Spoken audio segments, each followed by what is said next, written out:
Sponsors are investing sort of two ways. One, in themselves, right? You're bringing in a bunch of new perspectives into this. People thinking so outside the box that they're not even in the box, right? You're not even in the company.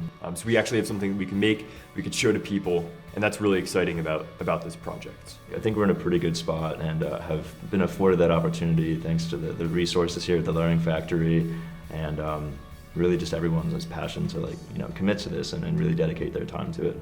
And then also, I think it's really important to invest in students and to invest in the Learning Factory.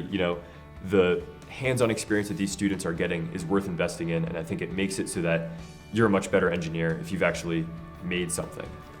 Passion for building stuff and creating stuff and innovating things, having tangible products, but then doing it so that there is a cause, that we're ultimately benefiting the lives of others.